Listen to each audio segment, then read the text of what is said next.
3 FM.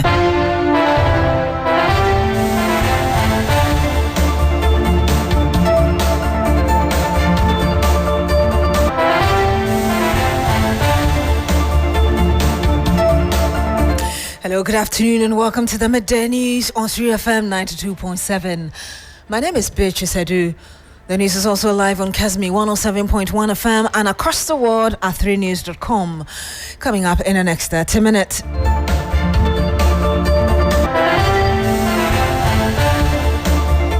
Global markets react to the imposition of new import taxes by US President Donald Trump.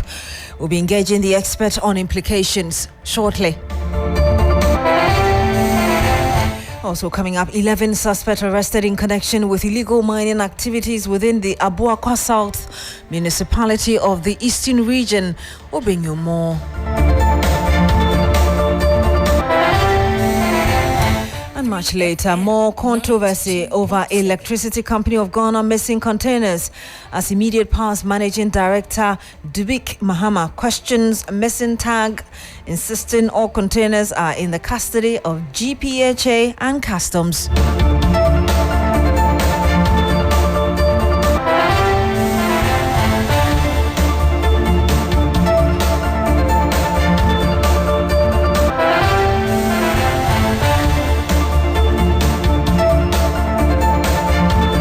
Thank you very much for joining us this afternoon. Now, the removal of the electronic transfer levy is taking effect, with zero deductions recorded for transactions on some mobile networks.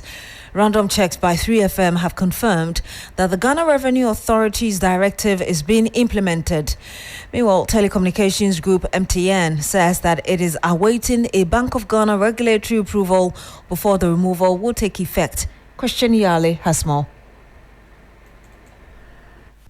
Consequent to President Mahama's assent yesterday and the GRA directive to charging entities, I put up a test to find out whether the charges or deductions for e-levy have been officially stopped. I first transferred an amount of 870 cedis from my bank account to my mobile money wallet.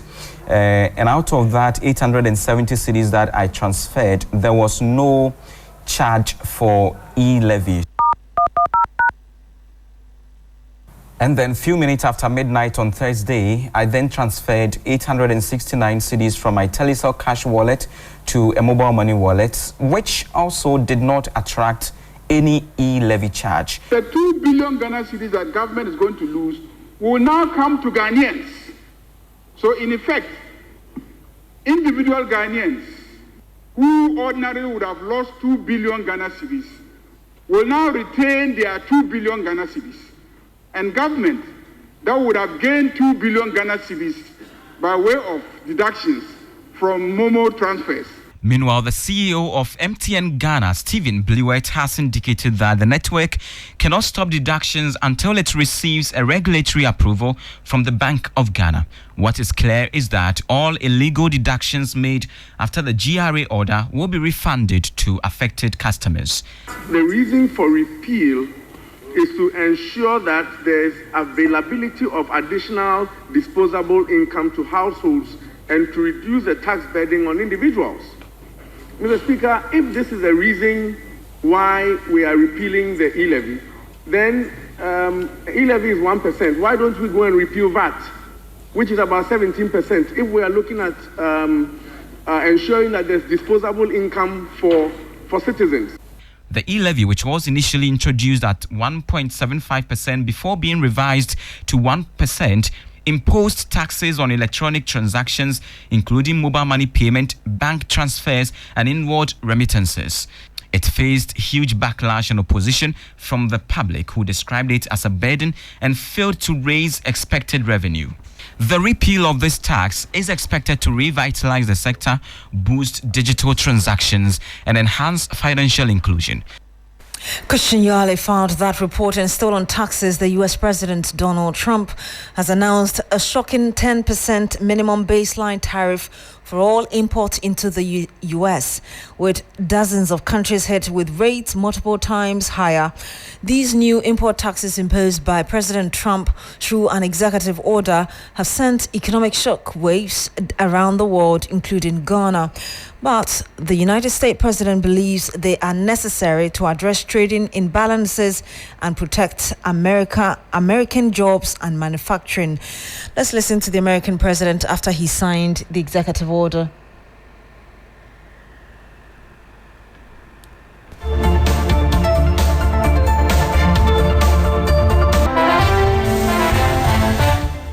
My fellow Americans, this is Liberation Day. Waiting for a long time. April 2nd, 2025 will forever be remembered as the day American industry was reborn, the day America's destiny was reclaimed, and the day that we began to make America wealthy again. So it's 67%, so we're going to be charging a discounted reciprocal tariff of 34%. I think, in other words, they charge us, we charge them less, so how can anybody be upset? European Union, they're very tough, very, very tough traders. You think of European Union, very friendly. They rip us off. It's so sad to see. It's so pathetic. 39%, we're going to charge them 20%, so we're charging them essentially half. Vietnam, great negotiators, great people. They like me, I like them. The problem is they charge us 90%. We're going to charge them 46% tariff. Taiwan, where they took all of our computer chips and semiconductors. Now we have almost none of it, except the biggest company is coming in. We're going to end up with almost 40%. Lee Zeldin's working to get their approvals. Japan, very, very tough, great people. India, very, very tough, very, very tough.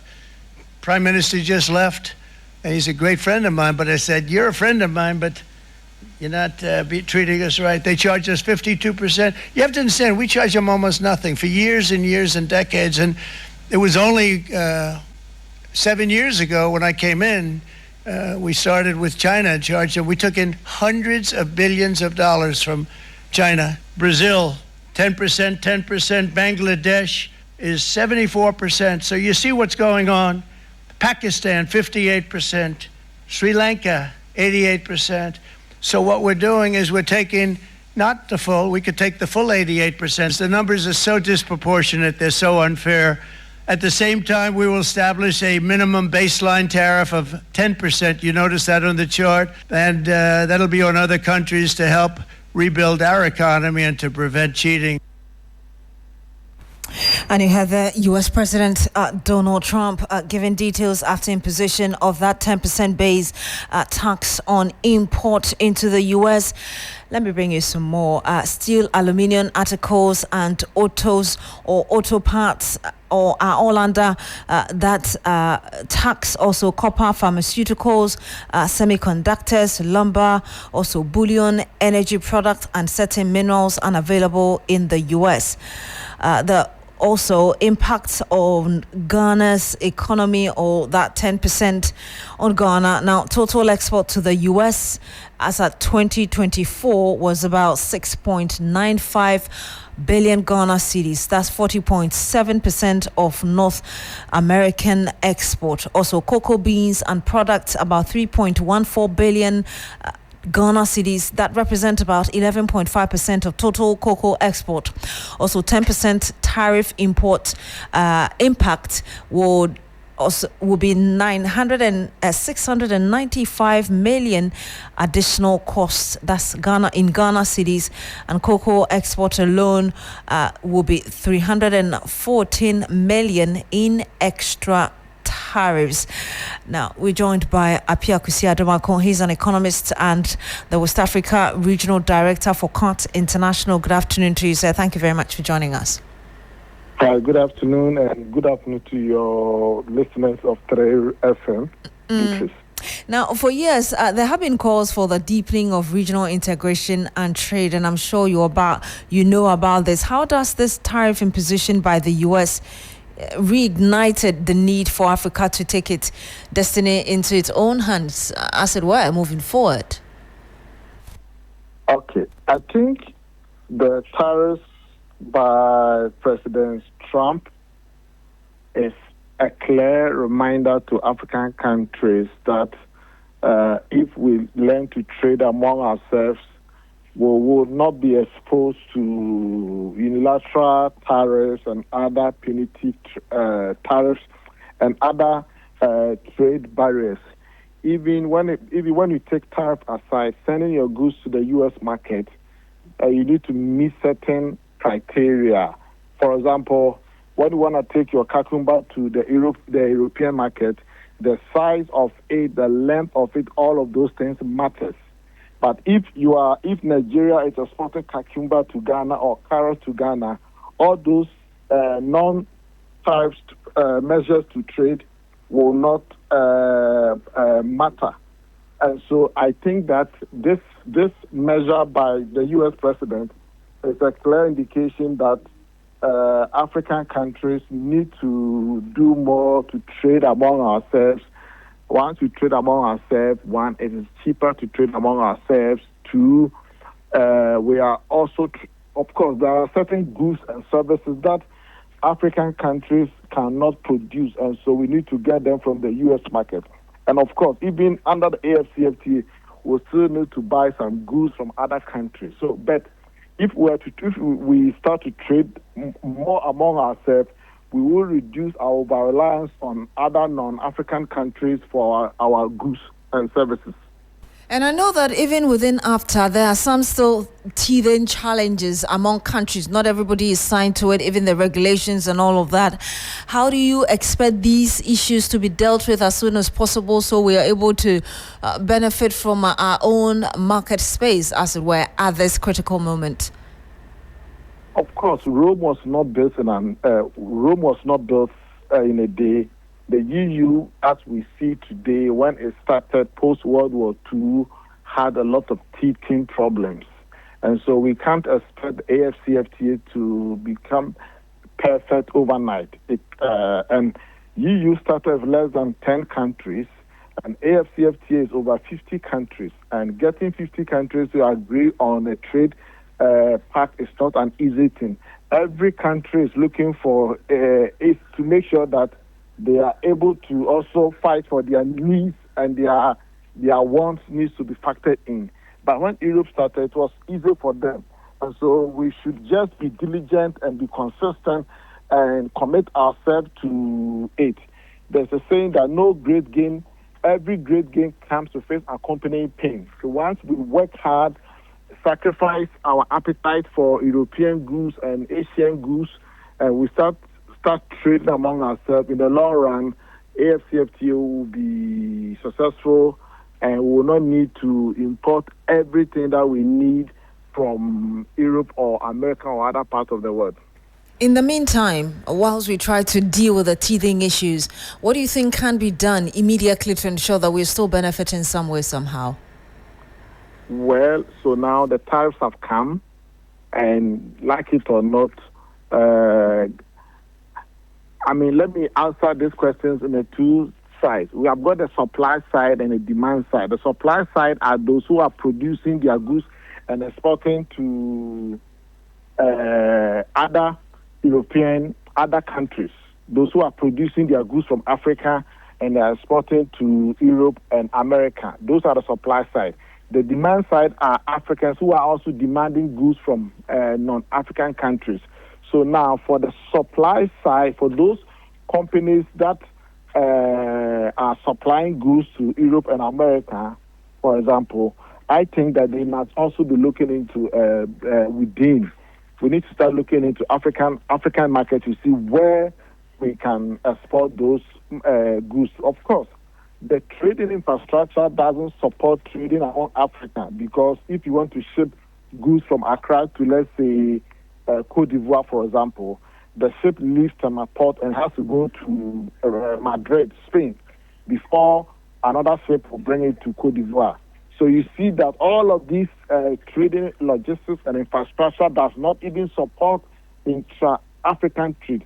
And I think that as we work along in the long run, we'll be able to overcome some of these challenges. But in the short term, I think that the short term is that we need to start rethink the future of trade in Ghana and in Africa in a way that we can make it work and benefit the people in the continent.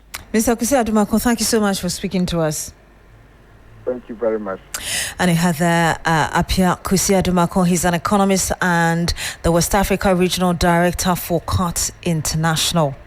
Now, the Eastern South Regional Police Command have arrested 11 individuals involved in illegal mining activities at Fisher in the Aboakwa South municipality of the Eastern region. The suspects were found mining illegally on a rubber plantation farm. Regional Commander DCOP Ohinibuedi Bosman has pledged to take strong action against illegal miners in the area, emphasizing a commitment to addressing the issue effectively. And we'll be hearing from the commander very shortly. But first, let's touch base with Yvonne Nekwe. She's our correspondent in the Eastern region. Yvonne, are you able to give us further details on this? Beatrice, as I speak to you, the illegal miners are being processed to court. These 11 persons include 2 Burkinabes and 9 Ghanaians, aged between 20 and 57. Unfortunately, from destruction of arable land and cocoa farms, we're seeing rubber plantations being destroyed by these illegal miners. But the assurance we're having from the police is a renewed effort as to the arrest. We're hoping that beyond the arrest, we'll see a lawful action taken and then people dealt with by the law.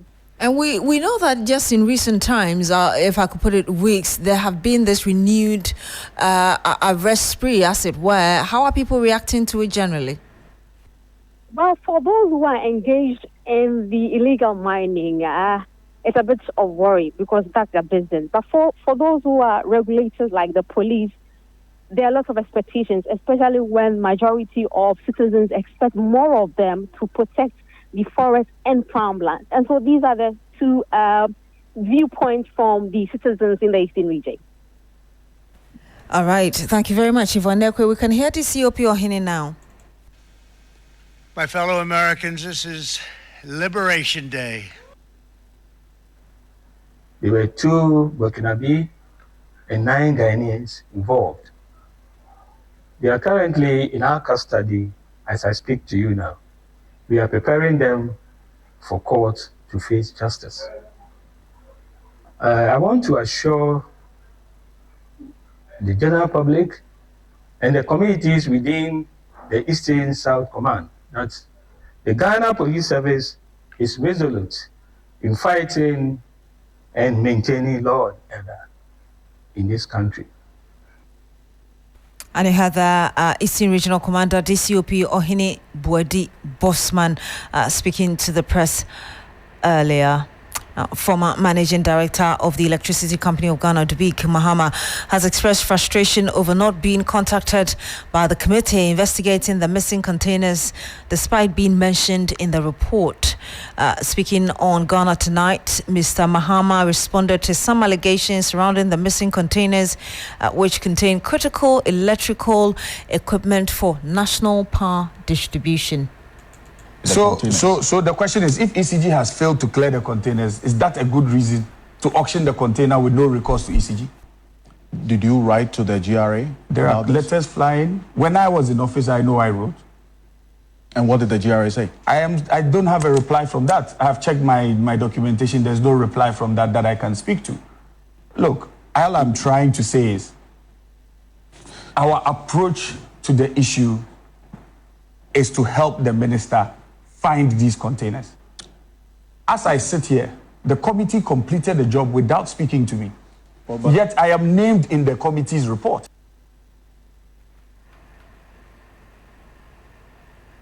Now, still on the missing containers saga, the former managing director of the Electricity Company of Ghana, Samuel Dubik Mahama, also dismissed reports that some ECG containers had gone missing, and he also questioned the motive behind the claim, stating what his aim will be in taking the containers out. Now, reacting to the claims by the former managing director for the ECG, a former director of public relations and external affairs at the Public Utilities Regulatory Commission, Nanaya Jantwa, said that there's a need for provisions in our legal or our legislative instrument to be made clear.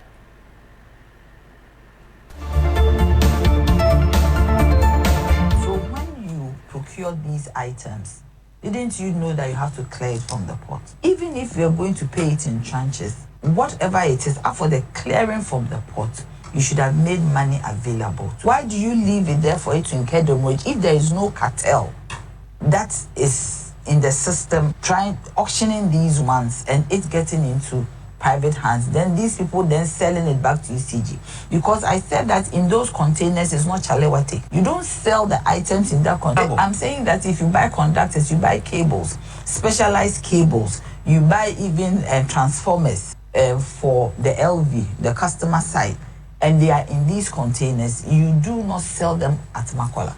So no ordinary person can buy these containers and go and sell it anywhere. And for what use? It has to come back. They are for a particular service. It is for distribution. Then you have to sell it to ECG, nobody else. Nobody will buy it. So you as MD, even if there were containers that predated you from PDS, it is still your asset. Because then PDS left. Their contract was abrogated and we came back to ECG. So whatever asset was left is for you. So even if there are containers at the port that was for PDS, you should make arrangements to get it from the port. Then if you didn't do it, then the responsibility for that is on your head. Nanaya Jantwa is a former PRO of the PURC.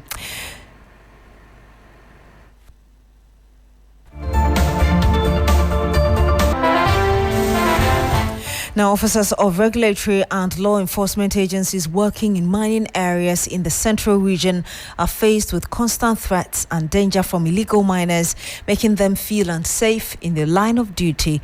Now, some of them even lose their lives while trying to save the environment. Correspondent Beatrice Adu has been following up on the development and joins us live with some more. Beatrice, you're reporting live from the central region. Just tell us more about this development, particularly where you are. Yes, so it's a very worrying situation and life-threatening to regulatory officers as well as security officers who are trying to clamp down on illegal miners, especially on the Ofin and then the Kra River. And just yesterday, there's an officer who was with the Central North Regional Police Command, Constable Dogbe, who lost his life while the team was embarking on an operation on the Ofin River at Asena Salman.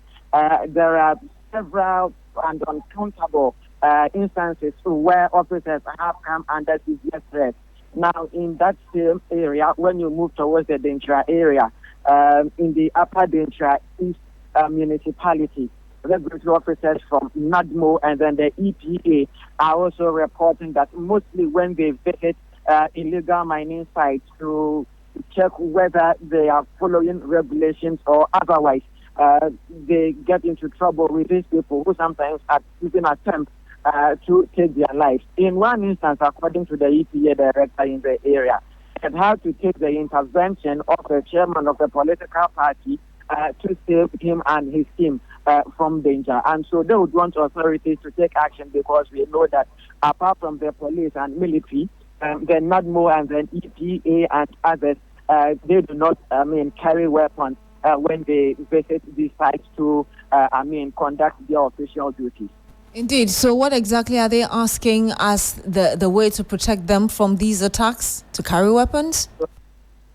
They would want adequate security provided for them. Let me also mention that there is this, developing trend among the illegal miners. When you visit these sites, you see them wielding heavy weapons, pump action, and other weapons that fire several rounds and all that. And so it's very risky going into these areas without any sort of protection. Thank you very much, Beatrice Adu. He's our Central Regional Correspondent, and we'll bring you more on this story later. Now, back here in Accra, the Supreme Court has ordered lawyers of NDC parliamentary candidates of disputed constituencies to file additional document within 7 days after they applied for an extension of time to file more processes. Lawyers of the Electoral Commission filed responses to the NDC's affidavit in support, seeking the Apex Court to quash the High Court's decision, which ordered the electoral body to collate and declare results of Ablekuma North, Techiman South, Tema Central, and Akaikwe Central. A man, Lord Edwasari, was in court. He joins us live with the latest on this. Lord, tell us more about proceedings today. Right, Beatrice. So you'd recall that at the last agenda, lawyers of the NDC told the court that they were finding it difficult to serve their processes onto the interested parties, that is the Electoral Commission and then the NPP parliamentary candidates, the lawyers. Now, they were given orders to serve them using the substituted service. That has been done. So they're back in court today, saying that they needed additional time to file a response to another response which had been filed by the lawyers of the Electoral Commission. Now, as far as their application to quash the High Court decision, which granted the Electoral Commission the mandate to collate and declare the results, the EC filed in their statement of case raised certain issues as part of their affidavit in opposition, and so the lawyers of the NDC sought leave to respond to those items which have been raised by the lawyers of the Electoral Commission.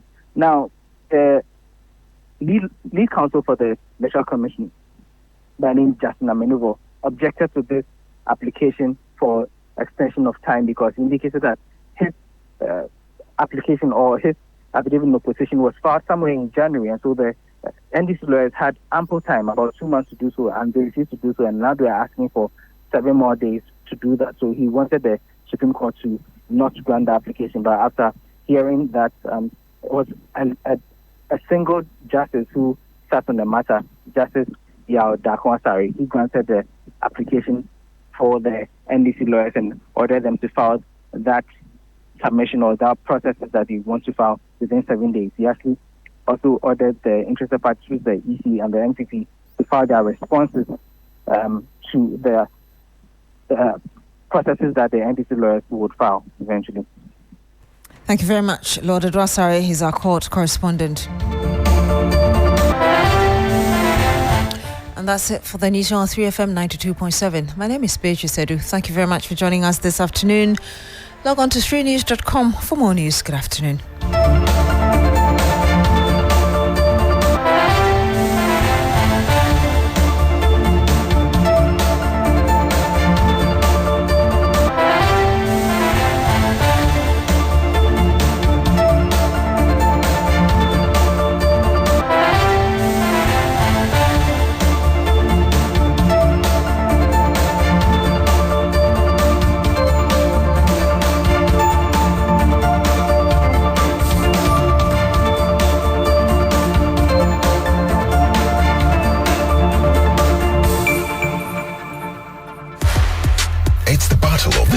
In a 3FM 60-day Fit Stats Challenge. Which team will come up tops? Will it be Team Comfort or Team Helen? Will age and tact triumph? Or will youth and energy win?